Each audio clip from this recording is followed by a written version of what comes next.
Party ने, सरकार ने तय किया था कि हमारे सभी प्रमुख मंत्रीगण जिला हेडक्वार्टर्स पर जाके प्रदेश के कल का जो बजट पास हुआ है, पेश हुआ है, उसके बारे में जाके पत्रकार साथियों से, जो समाज की भी आवाज है, जिनको समाज बड़ी शिद्दत से सुनता है, उन सभी के बीच में अपनी बात रखेंगे।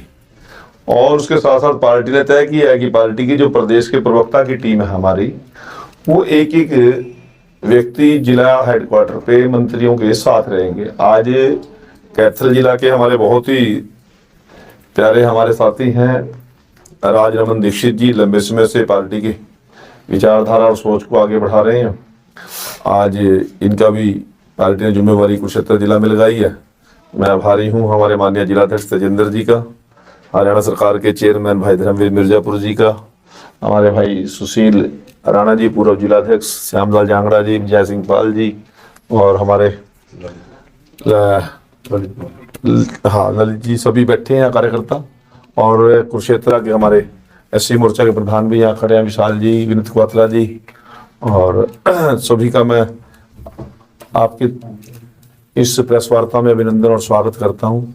और सभी मीडिया जगत के साथी लोगों के लिए तो आप मीडिया के जुड़े हुए साथी हैं, परंतु मेरा तो अपना परिवार है। व्यक्तिगत तौर पर आप सभी से मैं जुड़ा हुआ हूँ लंबे समय से, और आप लोगों की दुआओं और सहयोग से ही आज हरियाणा प्रदेश की दूसरी बार सेवा करने का अवसर मिल रहा है। कल प्रदेश के माननीय लोकप्रिय मुख्यमंत्री, सौम्य मुख्यमंत्री, कर्मशील मुख्यमंत्री नायब सिंह सैनी जी ने वित्त मंत्री के तौर पर 2026-27 के लिए जो बजट पेश किया, उसके विषय में कुछ टॉकिंग पॉइंट्स के साथ मैं आपसे बात करूंगा। कोई जिज्ञासा आपकी होगी तो उसका रिप्लाई देने का काम करेंगे। मैं 5-4 मिनट में ही पर प्रमुख बिंदु आपके सामने मैं रखना चाहूंगा। आप सभी को मैं होली के पावन पवित्र अवसर पर बहुत बहुत बधाई और शुभकामनाएं देता हूं। आप सभी का जीवन मंगलमय हो, शांति में हो, उन्नति में हो, तरक्की में हो, इसी में परमपिता परमात्मा से विनती करता हूं। कल जो हमारे मुख्यमंत्री और वित्त मंत्री के तौर पर उन्होंने दूसरा बजट पेश किया, सर्वप्रथम तो मैं एक सबसे महत्वपूर्ण बात बताना चाहता हूं कि ये जो हमारा हरियाणा प्रदेश का 26-27 का बजट है, ये 2,23,658 करोड़ 17 लाख रुपए का बजट है। पिछले वर्ष के मुकाबले में लगभग 10.28% बढ़ाकर ये बजट हमारे हुआ है। पिछली बार 2,02,816 करोड़ 66 लाख रुपए का बजट था। इसमें 10%, 10.5% की वृद्धि इस बार की गई है। और ये जो बजट है वित्त मंत्री के रूप में मुख्यमंत्री जी ने पेश किया, ये जनवरी का महीने से लगातार उन्होंने, चाहे औद्योगिक क्षेत्र से जुड़ी हुई हमारी एसोसिएशंस है, चैम्बर्स ऑफ कॉमर्स है, हमारे सीएज है, हमारे व्यापार जगत से जुड़े हुए लोग हैं, किसान संगठन है, मजदूर संगठन है, महिलाओं की बात रखने वाली जो हमारी संस्थाएं हैं, गरीब एससी और बीसी और कमजोर वर्ग के जो प्रतिनिधि हैं, उन सभी से पूरी लंबी विचार विमर्श किया। और लगभग 2.5 महीने की एक्सरसाइज के बाद सभी लोगों से विचार विमर्श करने के बाद ही इस बजट के अंदर जिस प्रकार के सुझाव और संशोधन करने की आवश्यकता हुई, उसके अनुरूप ये बजट उन्होंने तैयार किया। और 2047 का विकसित भारत का जो बजट, जो सपना है नरेंद्र मोदी जी का, उस सपने को साकार करने के अनुरूप हमारी बेसिक चीजें, किस प्रकार से हमारा इंफ्रास्ट्रक्चर मजबूती से खड़ा हो, हमारा व्यापार 2047 को अचीव करने के लिए उस प्रकार की व्यवस्थाएं खड़ी करनी है।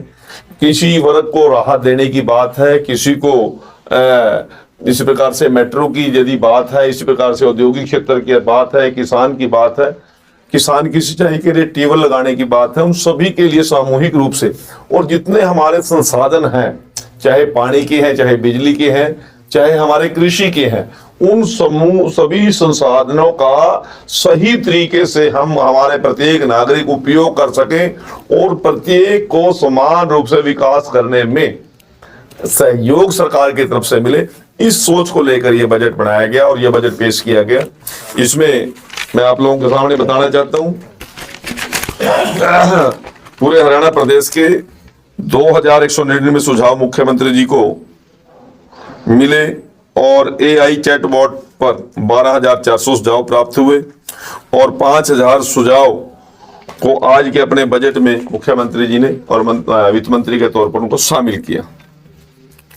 11 साल में प्रदेश की जीडीपी 3 गुना हो गई है।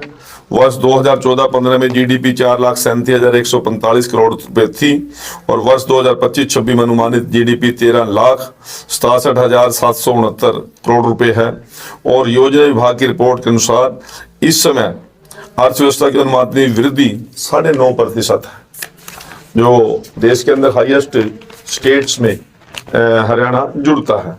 इसी प्रकार से राजस्व घाटा जीडीपी का 1.9% था 2014-15 में और वर्ष 2025-26 में 1.33% था।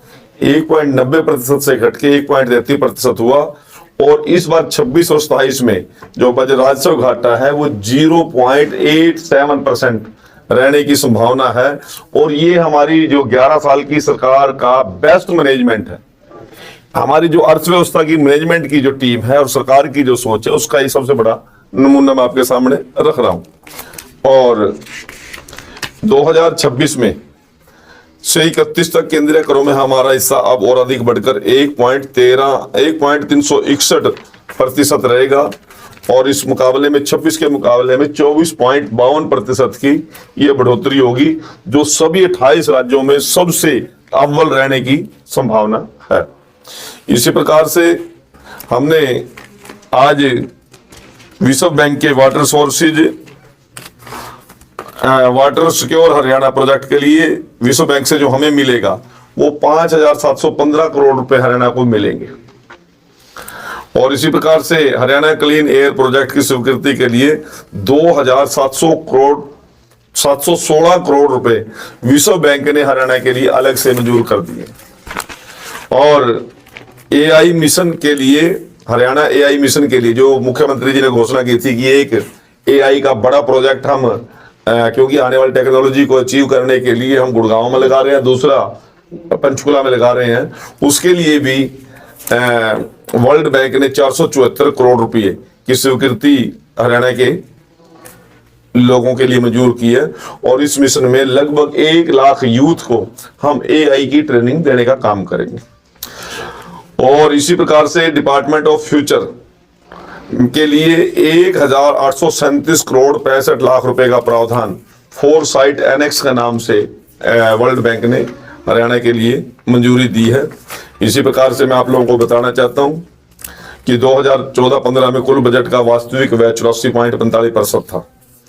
मान लो 1 लाख रुपए हमने तय किए, उसमें से 84,045 रुपए हम खर्च किए थे 2014-15 की सरकार ने। और 25-26 में जो हमने तय किया था टोटल अमाउंट खर्चा करने का इंफ्रास्ट्रक्चर पे, रोड्स पे, स्कूल्स पे, यूनिवर्सिटीज पे, कॉलेज पे, बड़े बड़े हाईवेज पे, चाहे इरिगेशन के जितने संसाधन हैं उन पे, हम इस बात में आज अव्वल है, हमारी सरकार की मैनेजमेंट अव्वल है कि 1 लाख रुपए का यदि खर्चा हमने तय किया था, अनुमानित बजट तय किया था, उसमें से 98,000 रुपए हम खर्चने में सक्षम रहे।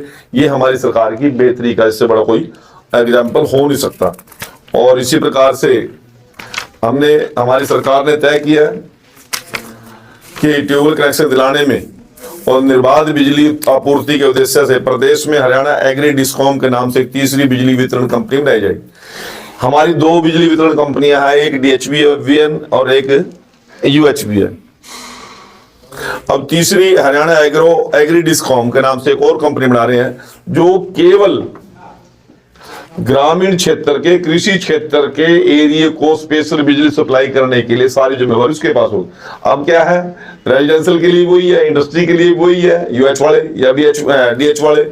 अब इसमें सिर्फ एग्रीकल्चर के लिए हमारे हरियाणा एग्री डिस्कॉम एक नया यूनिट बना रहे हैं जो केवल किसानों की सुविधाओं के लिए उनके ट्रांसफार्मर की व्यवस्था, उनकी लाइन की व्यवस्था सभी करने की जिम्मेवारी उसकी होगी।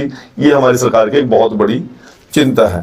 इसी प्रकार से घाटे में चल रहे 300 पैक्स को हम इस साल के अंदर लाभ में लेकर आने का काम करें, क्योंकि हमारी जितनी कोऑपरेटिव संस्थाएं हैं उनका घाटा लंबे समय से चल रहा है। उनकी स्थिति को सुधार करने के लिए हमने एक व्यापक योजना बनाई है, क्योंकि बहुत लोगों का जुड़ाव कोऑपरेटिव सोसाइटियों से है और वो लगातार जब घाटे में चल रहे हैं तो उनका स्थिति ठीक करना हमारी जिम्मेवारी बनती है।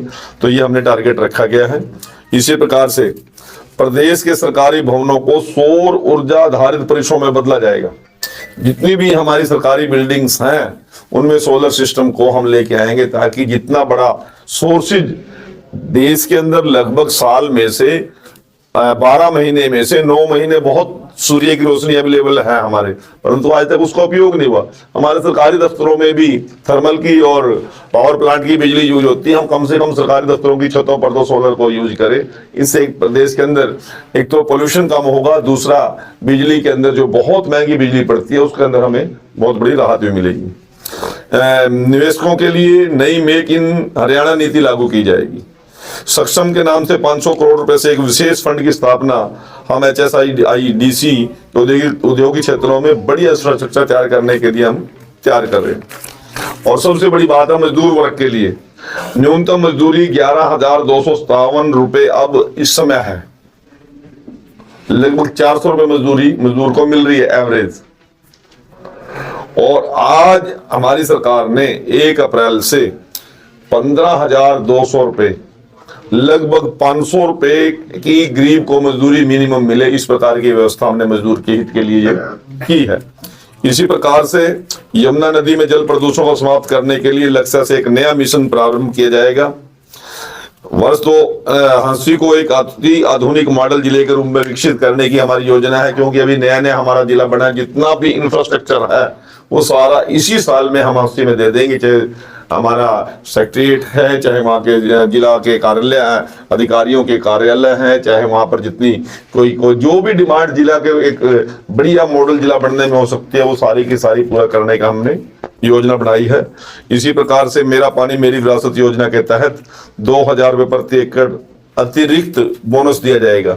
पहले हम तय करते थे कि जो लोग कम पानी का उपयोग करेंगे, धान की फसल को कम बोएंगे, चाहे वो मक्का बोए, चाहे वो उड़द बोए, चाहे वो मूंग बोए, या वो अपने खेत को जिस प्रकार से कम पानी की तरफ यूज करने का किसान पहले करता था, पहले हम उसको 6,000 रुपये या 7,000 रुपये का देते थे। अब 2,000 रुपये और अतिरिक्त हम उनको बोनस देंगे, ताकि पानी की जो सीमाएं हैं बड़ी सीमित हैं, उनका जितना हम बचा सकते हैं उनको बचाने का हम काम करेंगे। इसी प्रकार से PM कुसुम योजना के तहत 35,000 नए सौर ऊर्जा पंप लगाए जाएंगे। प्रधानमंत्री कुसुम योजना जो है उसमें जो नए कनेक्शन ट्यूबवेल के देने हैं, बड़ी लोग वेटेज लंबी चल रही है वेटिंग। उसमें हमने कहा कि किसान यदि अपने सोर्सेज पे सौर ऊर्जा के कनेक्शन लेना चाहता है तो उसमें 35,000 नए सौर ऊर्जा कनेक्शन देंगे, ताकि किसान को, छोटे किसान को ठीक समय पर बिजली और उसकी व्यवस्था हो सके। इस प्रकार की भी योजना है। और इसी प्रकार से दीनदयाल उपाध्याय जी के 110वें जन्मदिन पर जो दीनदयाल लाडली लक्ष्मी योजना के तहत हमने जो घोषणा की थी कि बहनों को 2100 रुपए उनके अकाउंट में भेजने का काम करेंगे, उसमें आय सीमा 1 लाख से बढ़ाकर 1,80,000 तक कर दी है। अब जितनी भी BPL परिवार की बहनें हैं वो भी इस योजना का लाभ ले सकते हैं, बशर्ते उनकी आयु 23 साल से 60 साल के बीच में। परिवार में कितनी बहनें इसका लाभ लेंगी ये भी कोई लिमिट नहीं है, 2 होंगी तो 2 ले सकते हैं, माँ बेटी भी हो सकती है। यदि बेटे की पत्नी आ गई है, वो भी उस आय रेंज में आ रही है, तो उसको भी लाभ मिलेगा। हो सकता है कि 2 बेटी हैं, 1 माँ, 1 पुत्र वधू है, 4 भी हो तो 4 को भी लाभ देंगे। इसी प्रकार से प्रदेश में 3 लाख महिलाओं को लखपति दीदी बनाया जाएगा। और पिंक कैब योजना शुरू की गई, इसमें महिलाओं को वाहन चलाने का प्रशिक्षण देंगे। इलेक्ट्रिक वाहनों की खरीद हेतु 10 लाख रुपए का लोन बहनों को देंगे। कोई बहनें कैब चलाना चाहती है, मान लो कोई गर्ल स्कूल है या गर्ल कॉलेज है, या इस प्रकार कोई बहनें अप डाउन करके, बहुत सी बच्चियां या टीचर भी कंबाइंड गाड़ी करती है ना, हायर कर लेते हैं महीने के लिए। यदि उस प्रकार की कोई बहन, हमारी बेटी, उसका लाभ लेना चाहती है, वो टैक्सी ड्राइवर के तौर पर काम करना चाहती है, उसको 10 लाख रुपए का लोन देंगे, बिना किसी ब्याज के देंगे। ये सब बहनों की मजबूती के लिए एक बहुत बड़ी हमारी सरकार ने योजना बनाई है। वीटा की और वेरका की ऐसी एजेंसी है, इसमें 4,000 नई हम दुकानें खोलने का हमारा प्रावधान है, जिसमें 33% रिजर्वेशन सिर्फ बहनों को देंगे। इसी प्रकार से 1,000 आंगनवाड़ी केंद्रों को सक्षम आंगनवाड़ी के रूप में तथा 1,000 आंगनवाड़ी केंद्रों को प्ले स्कूल में हम अपग्रेड किया जाएगा। और महिलाओं के नाम पर पंजीकृत गैर पारिवारिक वाहनों को मोटर वाहन में कर में 1% छूट दी है हमने। महिलाओं के नाम पर, यदि आप अपनी पत्नी के नाम पर गाड़ी का रजिस्ट्रेशन कराना चाहते हैं कोई बहन के नाम पे कराना चाहता है, बेटी के नाम पे कराना चाहता है। जिस प्रकार से रजिस्ट्री में हम छूट देते हैं, इस प्रकार से वाहन की जो उनकी स्लैब है उसमें मोटर वाहन कर में 1% की हम छूट देने का हमारी सरकार ने काम किया। लोहारू, बरवाड़ा, नरवाना, समालका, मैम, रादौर व पेहो में 7 नए महिला पुलिस थाने खोले जाने की भी हमारी योजना है। और इसी प्रकार से अग्निवीरों को हरियाणा पुलिस में विभिन्न पदों पर नियुक्तियों के लिए 20% आरक्षण दे दिया गया। जो भी अग्निवीर रिटायर होकर आएगा, 4 साल की नौकरी करके आएगा, यदि वो पुलिस में भर्ती होना चाहता है तो 20% का उसको रिजर्वेशन हम देंगे। प्रत्येक जिले में खेलो इंडिया लघु केंद्र बनाकर इसका संचालन किसी पूर्व चैंपियन खिलाड़ी को देंगे। पीएम सेतु योजना के अंतर्गत सोनीपत क्षेत्र में 241 करोड़ रुपए की लागत से एक hub and spoke ITI cluster बनाया जाएगा। अंत्योदय परिवारों के लिए मुख्यमंत्री अप्रेंटिस प्रमोशन स्कीम शुरू करके अप्रेंटिसशिप के दौरान छात्रवृत्ति के अतिरिक्त प्रति माह 1,500 रुपए की मासिक सहायता अलग से दी जाएगी। और प्रदेश में 700 नए हर हित स्टोर खोले जाएंगे युवाओं के रोजगार उपलब्ध कराने के लिए। इसी प्रकार से प्रधानमंत्री आवास योजना ग्रामीण के तहत 23,154 नए मकान बनाने का इस साल के अंदर हमारा लक्ष्य है। मुख्यमंत्री शहरी आवास योजना के तहत 16 शहरों में 30 वर्ग गज के 15,251 प्लाट हम BPL परिवारों को आने वाले समय में देने की योजना बना रहे हैं। और इसी प्रकार से फरीदाबाद, गुरुग्राम, झज्जर, पलवल, पानीपत, रोहतक और रेवाड़ी में 8,000 EWS फ्लैट गरीब परिवारों को आवंटित किए जाएंगे। HSIDC जो हमारा औद्योगिक क्षेत्र है उसमें प्लॉट्स में OBC श्रेणी के प्लाट धारकों को प्लाट लागत में 10% की छूट देने की नई घोषणा की गई है। पहले हम SC को 20% की छूट दे रहे थे, अब नया सुझाव लोगों का है कि BC को भी दिया जाए, OBC को भी हमने 10% की। मान लो 10 करोड़ का प्लाट है, यूनिट है, तो उसमें 10% की छूट होगी। प्रधानमंत्री सूर्य घर मुफ्त योजना बिजली योजना के तहत 2,20,000 घरों के छतों पर रूफटॉप सोलर सिस्टम लगाए जाएंगे, जिसमें सब्सिडी आपको पहले से पता है कि हमारी सरकार दे रही है। और जिला अस्पताल फरीदाबाद को 200 से 400 बेड, जिला अस्पताल सोनीपत और रेवाड़ी को 200 से 300 बेड का अपग्रेड करने की योजना है। 100 नए स्वास्थ्य उपकेंद्र आयुष्मान आरोग्य मंदिर स्थापित किए जाएंगे। मुफ्त डायलिसिस की सुविधा के लिए 18 नए डायलिसिस केंद्र खोले जाएंगे। और मानेसर में संचालित 100 बिस्तर वाले ESIC अस्पताल को 200 बिस्तर में अपग्रेड करने का नया मेडिकल कॉलेज भी बनाया जाएगा। इसी प्रकार से शिक्षा में और उद्योग में भी पहले HSIDC के हम प्लाट जब निकालते थे थोड़ा पोस्ट जार होती थी। जो नए MSME के बच्चे हैं वो काम तो करना चाहते हैं परंतु पूंजी कम है, जमीन में भी बहुत ज्यादा इन्वेस्टमेंट हो जाती थी। अब हमने तय किया है कि आप जमीन के पैसे नहीं दे सकते परंतु आप 20 साल की, 30 साल की, 50 साल की लीज ले सकते हैं। अपना कारोबार एस्टेब्लिश करो और वो लीज आप महीने की बनेगी या साल की जो बनेगी उसके अनुसार भी आप कारोबार कर सकते हैं। और 30 साल तक यदि आप अपने आप पैरों पे खड़े हो जाएंगे, प्रायोरिटी आपको होगी कि प्लाट आप ही खरीद लो। यदि आप नहीं खरीदने की स्थिति में कोई और आपने व्यवस्था कर लिया तो बेशक से फिर दूसरे को देने का। इसी प्रकार से प्रदेश में 10 एकड़ भूमि पर Indian institute of handloom technology की स्थापना हम पानीपत में करने जा रहे हैं। और राई के अंदर देश की सबसे बड़ी होलसेल मार्केट कॉम्प्लेक्स तथा उत्तर भारत का सबसे बड़ा मार्बल मार्केट क्लस्टर हम एस्टेब्लिश करने की हमारी योजना है। और इसी प्रकार से प्रदेश में 5,000 किलोमीटर लंबी सड़कों का विस्तार किया जाएगा।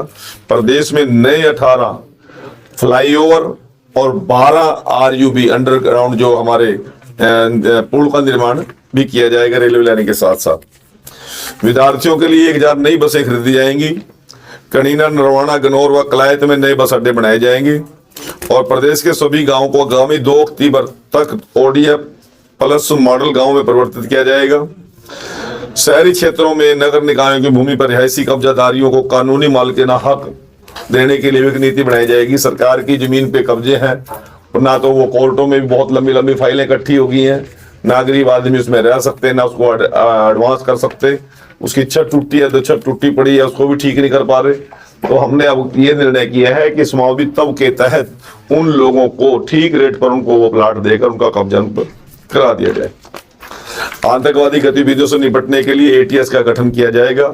ATS का एक थाना गुरुग्राम और दूसरा पंचकुला में स्थापित किया जाएगा। जो आतंकवादी विरोधी गतिविधियां हैं उनका एक स्पेशल सेल हरियाणा सरकार ने बना दिया है ताकि किसी प्रकार की जान मान हानि की कोई नुकसान ना हो सके।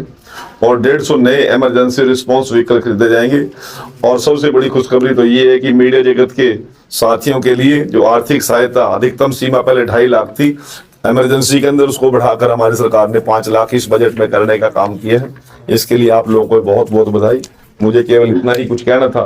आपकी जिज्ञासा कोई सवाल होगा उस पर? विपक्ष कहता है कि जो ये बजट पेश किया है हरियाणा सरकार ने सिर्फ लीपापोती। हम अखन इसी में सवाल है कि सिर्फ कर्जा बढ़ाया बजट में। मैं बता रहा हूँ आपको। अब विपक्ष को हमारी तारीफ करने के लिए तो बड़ा नहीं, 6 या 7 वाक्य हैं। और यदि मैं बिल्कुल सच्चाई पे आ जाऊं, सच्चाई बता, जब हम विपक्ष में हम भी वही वाक्य यूज करते थे।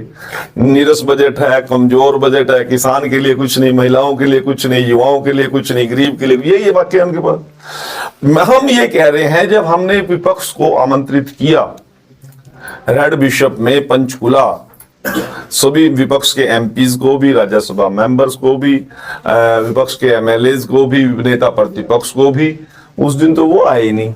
कहने लगे जाडा बहुत है, आया नहीं जानना हमारे।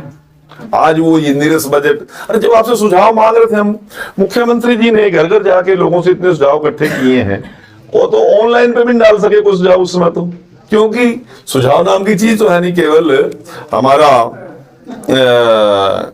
खिलाफ एक बाउंडर खड़ा करना उनका।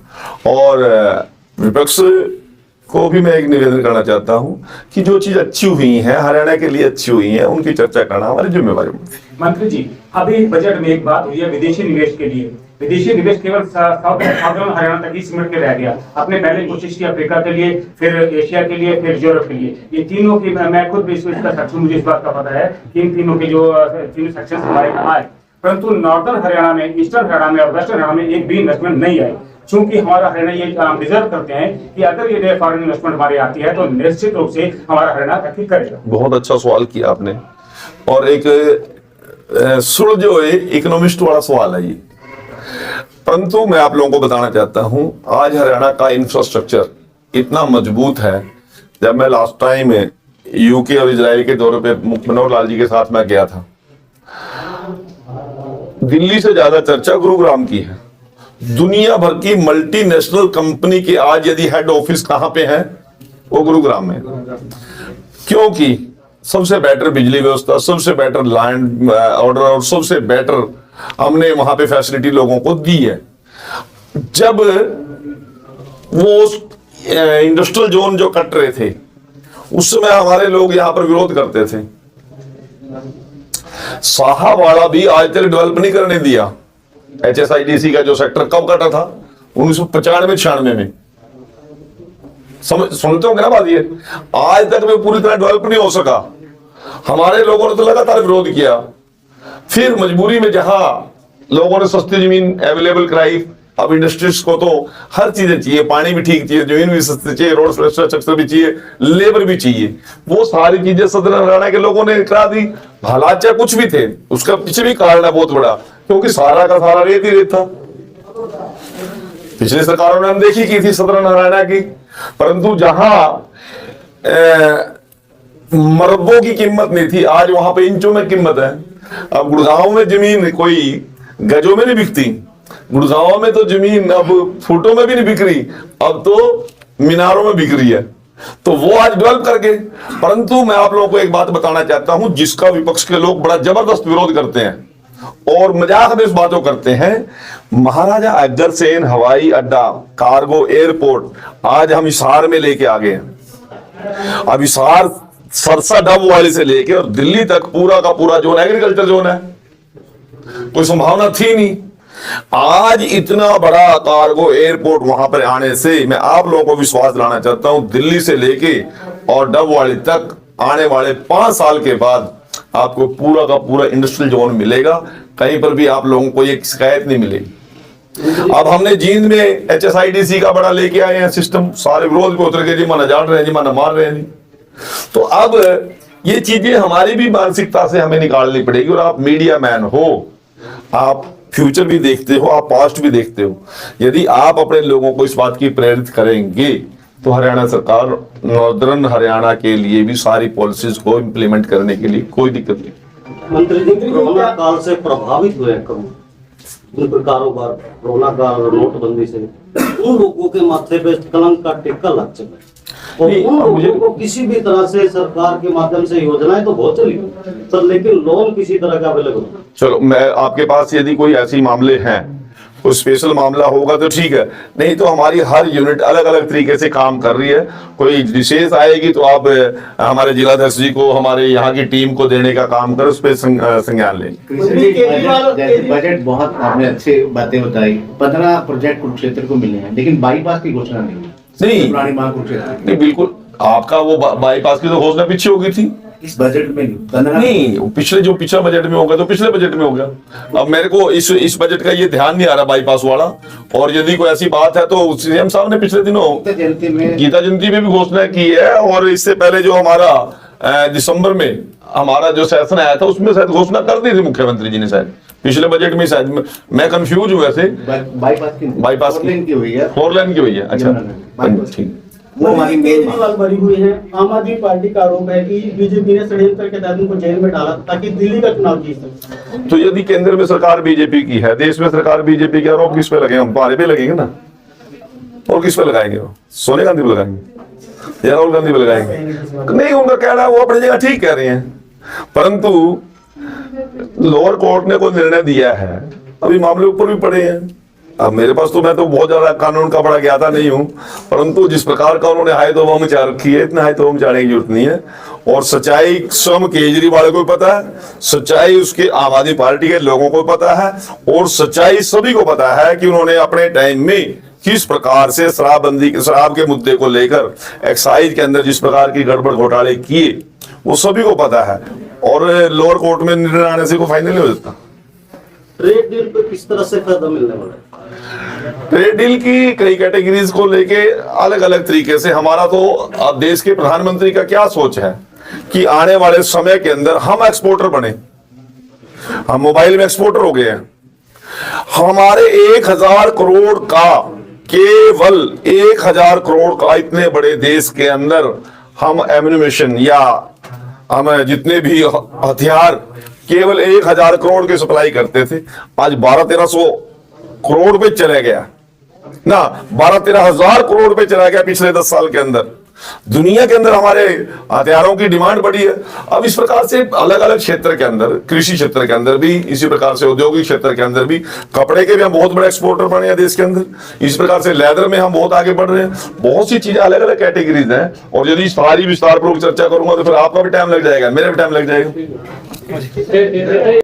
उसने तो सारा बड़ी प्लान था, इस पर क्या करना? देखिए मेरी बात सुनो, अब वो आदमी विदेश में बैठा है, वीडियो डाल रहा है, अब ऑथेंटिसिटी क्या है, मैं क्या बोलूं? अब मैं कुछ बोलूंगा तो फिर कह देंगे केजरीवाल की तरह धक्के अंदर कर दिया, इन्हीं के आदमी इनके खिलाफ बोलते हैं, इन्हीं के खिलाफ मैं को प्रतिक्रिया दूंगा तो फिर लोग वीडियो बना कर फिर मेरे खिलाफ डालने लग देंगे। इसलिए वो जो बोल रहा है वो ठीक ही बोल रहा है, हुड्डा जी बड़ा जवाब दे देंगे। हुड्डा जी कहीं मिल जाए आप पूछ लेना। मंत्री जी, सरकार कोई भी पॉलिसी लेकर आती है, वेस्ट चौटाला का बयान आता है, लेकिन बजट के बाद कोई प्रतिक्रिया नहीं होती। मैं अब चौटाला से आप बात करो, मैं क्या बात करूं? मेरी बात को